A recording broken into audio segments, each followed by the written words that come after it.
Hola, ¿cómo les va? Muy buenas noches. Bienvenidos a una nueva edición de Círculo Rojo. La semana política sigue signada por el proceso electoral en Tucumán. Gestos de la oposición, gestos que dan la pauta o simulan la intención de unirse. Digo simulan y después le cuento por qué digo simulan.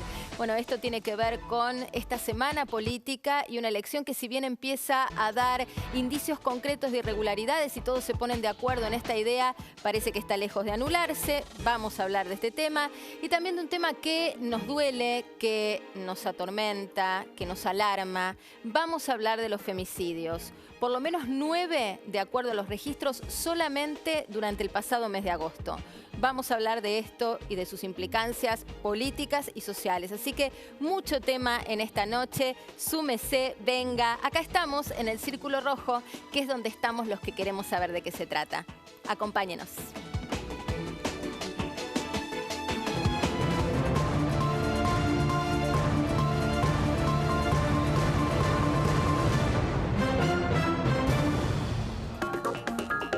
Aquí estamos. ¿Cómo estás, Marce? Marina, buenas noches. ¿Cómo estás? Bien, muy bien, con mucha información. Bueno, de hecho, seguimos analizando lo que fue el proceso electoral en la provincia de Tucumán y su correlato político, ¿no? Una foto que se convirtió en el emblema de la posibilidad de una oposición unida.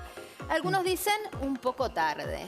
Sí, ¿es un espejo de la oposición o es un espejismo, no? Porque a lo mejor fue por la galería, ¿no? Una mise en escène que armaron y después todo esto termina desarmándose. No podían hacer otra cosa, vienen detrás de los acontecimientos, porque fíjate que es la prensa muchas veces la que marca la agenda y ellos aterrizan después. Sí, hay una realidad que es el pedido de transparencia en el sistema electoral después de lo que fue el escándalo de las elecciones en Tucumán. Pero bueno, la sensación que quedó es que ninguno de los referentes de la oposición quiso, digamos, perderse la posibilidad de capitalizar un reclamo que es de todos. Se sentaron en la mesa. Creo que fue bien tomado por la ciudadanía el hecho de que fueran a acompañar al candidato de la alianza opositora. Pero uno se pregunta a esta altura de los acontecimientos cuál es la consecuencia política concreta, porque ya no hay tiempo de armar alianzas, de presentar frentes, de hacer acuerdos programáticos, de ensamblar listas. Ahora van como están. No puede haber más coaliciones electorales, ya están, las cartas ya están repartidas, ya no se puede hacer mucho. Y el drama es que Tucumán interesa, el drama para Scioli, ¿no? Y por eso la oposición de alguna manera se acopla. Interesa porque, fíjate, llevan 9, 10 marchas seguidas, todos los días tenés una marcha. Interesa desde el punto de vista del rating. Sí. Los programas políticos con Tucumán están midiendo muchísimos. Tucumán hizo un pico de más de 20 puntos el pasado fin de semana. Solamente Boca, River en partidos importantes o Tinelli pueden hacer más de 20 puntos. Entonces le interesa a los tucumanos, le interesa al país. No hay manera de apagar, porque además son capítulos nuevos que todos los días aparece un despelote distinto. Así que hoy por hoy tiene 2 semanas de sufrimiento todavía al Frente para la Victoria hasta que este tema se pueda acabar, se pueda opacar, salvo que aparezca, ¿no?, alguna cortina de humo o aparezca un tema importante que lo tape. Sí, ahora es curioso porque hasta el propio gobernador Alperovich reconoció irregularidades. Dijo, sí, es verdad, se repartieron bolsones de comida, fuimos los dos, pero se repartieron. Su esposa también dijo, bueno, sí, se quemaron urnas de los dos lados, pero se quemaron.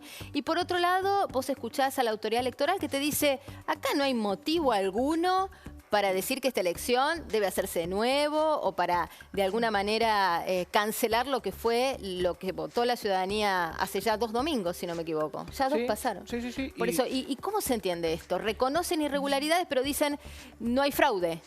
Es que ellos tienen naturalizados un montón de cosas que cuando vos lo pasás por el tamiz de Buenos Aires, acá nos escandalizamos. Pero ya está naturalizado el bolsón. Entonces fíjate que se hacía a plena luz del día, la gente salía con los bolsones y que los remises lleven a la gente a votar y que pasen gente de una ciudad a la otra a votar. Está naturalizado. Cuando le pones el tamiz y le pones la perspectiva de los porteños o de las grandes ciudades, donde hay masa crítica, donde hay opinión pública independiente, donde hay medios de comunicación, no como allá que concentran el 90% y todo está en manos de Alperovich, es donde no resiste un análisis. Pero para la idea de ellos, vos le decís, pasa tal cosa, vos te escandalizás, ellos te miran y te dicen, pero sí, siempre pasó. Sí, bueno, de hecho, escuchaba a varios quejarse de los dichos del fiscal general ante la Cámara Federal de Apelación, ¿no?, en competencia electoral de Tucumán. Se quejaban de que el hombre dijo, están dadas todas las condiciones para que se declare la nulidad de las elecciones. Y decían, no se da ninguna de estas condiciones, pero previo en el discurso te reconocían las irregularidades. Es demencial lo que pasa. Me parece que tenemos que ponernos de acuerdo en la extensión de la palabra fraude.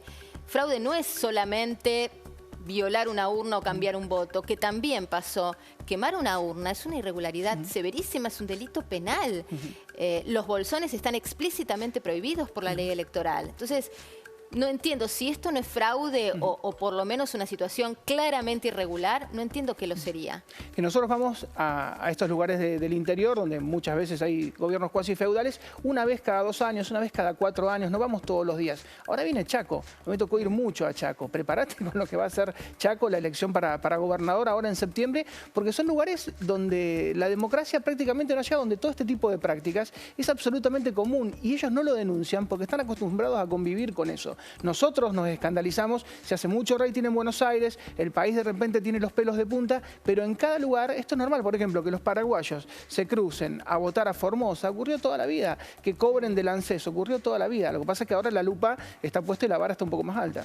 Entiendo. Y hay una realidad, por lo menos de acuerdo a las últimas encuestas que se publicaron este fin de semana, si no me equivoco, por lo menos 4, y todas coincidentes en esto de que, a pesar de que serían problemas para el candidato oficialista, esto no se está vislumbrando la intención de voto, no se ha resentido la intención de voto a la fórmula Scioli-Zanini. Creció, algunos te dicen 1 punto, otros te dicen 3, digamos, en ese rango, pero no parece haber un costo político concreto. Si vas a las PASO del 2011, que es el único antecedente que se puede tener en cuenta porque empezó ahí el sistema, hubo muy poco desplazamiento. Cristina tenía un 50, subió al 54, hubo muy poco desplazamiento. Es como que las generales casi repiten las PASO con muy poco cambio. Sí, igualmente podemos hacer otro análisis, ¿no? Esto de la intención de voto que no se modifica y que parece ser casi calcada de las PASO, si no puede analizarse como que la fórmula oficialista no creció por estos hechos y no es que se sostuvo a pesar de estos hechos. Eso, obviamente, una historia contrafáctica, claro, queda al ojo del que interpreta, obviamente. Pero en realidad hay varias formas de hacer trampa en esto del proceso electoral, en lo que tiene que ver con la manipulación de boletas, de sobres, de urnas. ¿Te parece que repasemos las típicas? Algunas se dieron en Tucumán, otras no, pero están todas a la orden del día y hay que estar alerta porque en octubre no se sabe si esto puede pasar. La primera sería el voto en cadena o voto calecita. Esto es como un robo hormiga. Vos tenés que ir con el sobre que te da la autoridad de mesa firmado y lo que haces es copiar esas firmas en un sobre que traes de tu casa y te garantizaste un voto más, digamos, porque después ese sobre se lo pasás a alguien afín, a un militante. El militante le dan el sobre cerrado ya con el voto y tiene que entregar el sobre que le dieron los fiscales. Hay pocos de voto cadena porque necesitas una gran logística. Suponete que tenés que hacer esto por cada mesa. Entonces, para robarte 1 o 2 votos en cada mesa tenés una logística enorme. Existe, pero a lo mejor cuantitativamente no es tan importante. Claro, bueno, de hecho en Tucumán no se vio. El segundo tiene que ver con el clásico, digo clásico y lo digo con pesar, cambio de telegramas, ¿no? Cuando el fiscal de la oposición se distrae, aprovechás, haces el llamadito, pasás los datos, les da 0. Les da 0 a los opositores. Eso pasa. La única manera es escanear en origen. O sea, en lugar de darle al correo, el correo, ¿qué te dice la oposición? Está manejado por la cámpora. Claro. Entonces, en lugar de dárselo al correo un paso más y que el correo de alguna manera lo pase al Ministerio del Interior, que desde el origen se escanee. Esa sería la solución. Difícil, ¿no? Que se implemente en estos días. Pero esa sería la solución. Sí, y además necesitas fiscales, porque si no lo puedes truchar desde el origen, ¿o no? Obvio, cuando no tenés un fiscal en muchos lugares del interior que no se puede fiscalizar, han aparecido lo que vos decís, los votos ceros. Eso era un sketch cómico de Olmedo y Porcel, de los años 70 y de 80. O sea, ¿cómo vas a dejar 0, no? Claro, no te votó ni tu fiscal. Claro, y ni hablar si te tocaba a vos o a tu familia. Es raro. Bueno, otro de los truquitos, de las trampas, tiene que ver con las falsas gemelas, ¿no? Cuando truchamos boletas, hacemos una parecida a la boleta de la oposición, pero bueno, parecida pero no igual, por ende no oficial, por ende es probable que se impugne en el recuento. A veces te ponen un tipo que tiene el mismo apellido. Ocurrió una vez en Rosario, un actor de Tato Bores, era el ladrón, era el secretario general de los ladrones de Pasacaset, era un personaje que hacía con Tato. Tipo, bueno, se le terminó lo de Tato, fue a Rosario y se llamaba Bermúdez, igual que un tipo muy importante. Entonces puso el Bermúdez enorme, salió concejal y fue un gran concejal. A veces se hace eso, se pone un apellido idéntico a un tipo que va a sacar muchos votos y se lo pone más grande y se desvían votos. Claro, si pasa, pasa. Sí. Después tenemos el madrugador. ¿no? O el tempranito, como quiera llamarle. Aprovechar que quizás se arma un hueco dentro de las autoridades de mesa y ahí me filtro y bueno, obviamente tengo elementos y facilidades a mi alcance para inclinar la balanza para mi lado. Y a veces hay complicidad, se le da unos pesos al presidente de mesa para que no vaya y ya tenés esa mesa garantizada. Mira, y encima se ahorró el incordio del comicio. Digo el incordio con el cariño que uno le tiene al proceso electoral, ¿no? Pero las horas, que es tedioso, están mal descansados, mal comidos, etcétera. Tenemos la barredora también, o la tapadita, que es una versión más light de la barredora. Sí. Esa es buena para invierno, porque en invierno si llevas mucha ropa, ¿no? Te metes un montón de boletas adentro y vas disimulado. Ahora para el verano va a ser un poco más difícil. Es ir y robarse directamente, tapar y robarse las boletas de los demás. Claro, la barredora es llevárselas y la tapadita es ponerlas abajo de otro piloncito, cosa que el elector no las encuentre. Y a veces estamos apurados o tampoco tenemos una convicción tan firme sobre el voto y elegimos lo que hay. Porque eso de decir, oh, faltan boletas en el cuarto oscuro, es lo que uno debe hacer. Pero a veces... Y si no es voto cantado, no puedes decir faltan boletas de tal. Tienes que hacer toda una ceremonia. ¿Sí? Claro, corres con la ventaja de ese riesgo. Claro. Digamos, si el tipo dice faltan boletas del frente del PRO, digamos, o de cualquiera... se le impugna el voto, con lo cual se hace el negocio igual. Embarazar la urna también. Esto pasó en Tucumán. Pasó en Tucumán y urnas llenas. Claro, y las urnas vienen llenas a lo mejor al principio o les ponen al final. Ahora que se está haciendo un escrutinio realmente muy concienzudo, lo que está saltando es que no coincide la cantidad de votantes con la cantidad de votos, porque las urnas están, como vos decís, embarazadas. Sí, ni hablar que en un momento del escrutinio la sumatoria de porcentajes daba 107%. No sabemos si tiene que ver con esto o con que simplemente no supieron hacer las cuentas, pero hay urnas que estaban llenas de antemano. Y la última modalidad que vamos a repasar es el alienígena. El foráneo sería, el que no debería votar en este distrito, pero milagrosamente aparece y vota acá. Esto pasó en Tucumán y parte de la quema de urnas se explica a partir de esto, ¿no? Claro, porque hubo puebladas, porque imagínate un pueblo de 300, 400, 500 habitantes y aparece un apellido que jamás se registró y tipos que nunca viste, no hay manera de pasarlo. Imagínate 1, 2, 4, 5, 10... Cuando queman urnas, la pueblada fue en defensa propia. Dijeron, acá vino un montón de gente que no era, la quemamos justamente para evitar este fraude. Bueno, este repaso tiene que ver primero con poner un poco en blanco sobre negro lo que fueron las prácticas lamentables en Tucumán en las pasadas elecciones y por otro lado alertarlos sobre lo que puede ser octubre, ¿no? Busquen las boletas, pueden estar tapadas, si no hay de aquel que quieren votar, pídanlas sin mencionar al candidato, fíjense en la urna que no esté como sugestivamente llena, miren las caras de los que están alrededor, hay varios truquitos que también nos pueden servir como ciudadanos para defender la democracia. Bueno, si les parece, vamos a contactarnos con Fer Carolay, que hoy tenemos un tema que me encanta, porque parece que muchos referentes de opinión tienen cuentas falsas, incluso más exitosas que las propias. Fer, ¿cómo es esto? ¿Qué tal? Muy buenas noches. En épocas de campañas sucias, en época de campaña electoral también, tenemos que hablar o mencionamos muchas veces la palabra fake. Fake que viene de falso. En español fake quiere decir falso. ¿Qué significa falso? Que no son de ellos las cuentas, Marina. Claro. Que vos muchas veces pensás, ay, mira lo que opina Magdalena. No es Magdalena. Ay, no me digas. Fíjate la Nata, que tiene 900.000 seguidores. Sí, tiene que ser la Nata. Y seguro, con tantos seguidores. No es la Nata. ¿No es? No es la Nata. Ni Rosendo Fraga, ni Morales Solá. Hay muchas cuentas falsas. Te contamos cuáles son y cómo descubrirlas. Es un fenómeno que se repite, las cuentas falsas o fakes de figuras públicas, que muchas veces son más exitosas que las reales. El ejemplo más claro es el falso perfil de Jorge Lanata. @lanata en el 13 tiene 900.000 seguidores y tweets muy populares. En este, por ejemplo, agradece a Scioli y Aníbal Fernández en tan solo 140 caracteres. Otro caso es el de Magdalena Ruiz Guiñazú. Lo curioso es que la periodista tiene cuenta oficial, pero su fake suma más followers. Víctor Hugo Morales tiene una cuenta que es una parodia, al igual que Héctor Mañeto, el CEO del Grupo Clarín. En estos casos nos damos cuenta claramente que no se trata del personaje real. Joaquín Morales Solá, Beatriz Arlo, Juan José Sebrelli, Rosendo Fraga son víctimas de estos personajes que hablan por ellos y que vaticinan catástrofes políticas sin ningún pudor. Twitter no elimina las cuentas falsas siempre y cuando aclaren que son parodias o no oficiales. Pero muchos usuarios no chequean las biografías y ni se enteran. Instintivamente, retuitean apenas leen algo que los indigna o alguna supuesta medida que apoyan gracias a que lo comparten. Este mensaje falso de referentes del periodismo e intelectuales logra mayor alcance. Qué impresionante. Sí. No sabemos con quién estamos hablando o interactuando. Sí, o a quién leemos. Claro. Además, particularidades que se dan. A ver. Suelen tener la foto del protagonista, por lo que vos pensás que es el protagonista. Tienen cuentas de usuario que la verdad pueden ser de los personajes. Por ejemplo, La Nata en el 13. Sí. ¿Quién puede Sí, dudar podría de que llamarse una así. cuenta @La Nata en el 13 sea de La Nata? Te cuento un datito que no sabe nadie. La Nata tiene cuenta, pero no la usa para tuitear, sino que para pispear, como yo. pispear a otros, para meterse en ese mundo. Ah, mirá el dato que nos tiraste, Marina.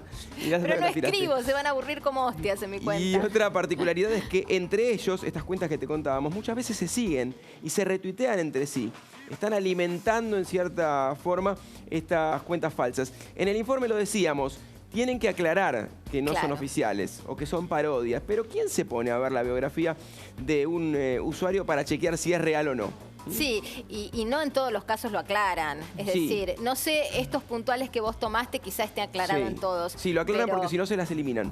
Porque Twitter no toma como suplantación de identidad si vos aclarás que sos parodia, sos fake o que sos una cuenta falsa o no oficial. Por eso muchos ponen el no oficial para asegurarse, pero es un pequeño detalle en una cuenta en la que vos ves la foto del protagonista, tiene un nombre que parece el protagonista y la clave es esta, Marina, tuitea como si fuese el protagonista. Ahí está, claro, se roban un poco la idiosincrasia, supongo, salvo se roban lo que el quieran estilo, ridiculizar. se roban el estilo, generan personajes y frases que lo decíamos en el informe, frases que rápidamente son para retuitear o para compartir, porque dicen cosas o rumores escandalosos sobre lo que va a pasar, o a veces, muchas veces son frases hechas, ¿no? Son pensamientos que muchos comparten y que deciden hacerlo mediante el retweet. Y si vos ves que un personaje de esta envergadura está siendo retuiteado por tanta gente, pensás que es cierto. Sí, claro. O lo tomás por cierto. Pero a todos nos puede pasar, Marina. Inclusive a tu hermana le ha pasado. ¿Cómo? ¿Qué hizo? Por supuesto. A tu hermana han tuiteado con la cuenta de Ileana, que es real. Sí, Ileana Calabró 1 con número. 1. Sí. Y han puesto al lado a la cuenta de Marina Calabró. Pero el detalle es que no era la cuenta de Marina Calabró. No. Y sin embargo, Ileana lo retuiteó. Ah, claro. El mensaje. Y en cierta manera vos vas y decís, pará, es la cuenta de Ileana, está retuiteando a la hermana, tengo que creer que es la hermana. Y sí. Pero era alguien que estaba utilizando tu lugar. Dios Marina. mío, esa Así que mujer tan distraída, me perjudica, ¿te das cuenta? a todos nos puede pasar. Sí, Cuentas y también a veces falsas. en el barullo de tweets donde se menciona varias cuentas. Claro. Y bueno, vos avalás el contenido, no sé específicamente qué decía ese tweet, pero quizá avalás el contenido y no te das cuenta quiénes más están arrobados o ni lo lees, simplemente retuiteás. Era el caso de que las saludaban y felicitaban a ustedes dos por haber participado en un programa en el que te hicieron correr, me parece, ¿no? ¿O no, vos la hiciste correr, Eliana? Sí, corrimos un poco cada una, ella más que yo. Bueno, ella estaba agradeciendo, pero al agradecer, en cierta manera, estaba mencionando tu cuenta, estaba avalándola. A partir de retroalimentarse, estas cuentas falsas van generando en las distintas personalidades. Y uno dice, pará, ¿es la nata o no es la nata? ¿Es Magdalena Ruiz Guiñazú o no lo es? Con Magdalena se da un caso curioso, porque la cuenta falsa tiene muchos más seguidores que la cuenta verdadera. Debe ser más entretenida. Gracias, Fer. Nos reencontramos. Muchas gracias. Bueno, nos ponemos serios, Marce, porque el tema que viene tiene que ver con una realidad que la verdad es que nos preocupa mucho desde hace mucho tiempo y creo que en los últimos tiempos, no sé cuánto, meses, si querés, estamos especialmente preocupados. No somos ajenos a lo que pasó en el Ni Una Menos, en esa concentración multitudinaria que se dio en la Plaza Congreso. No estamos ajenos a que eso lamentablemente no tuvo un efecto ni legislativo ni un correlato en la concientización que haya logrado disminuir la cantidad de víctimas del femicidio. Lamentablemente tenemos un récord trágico para el pasado mes de agosto.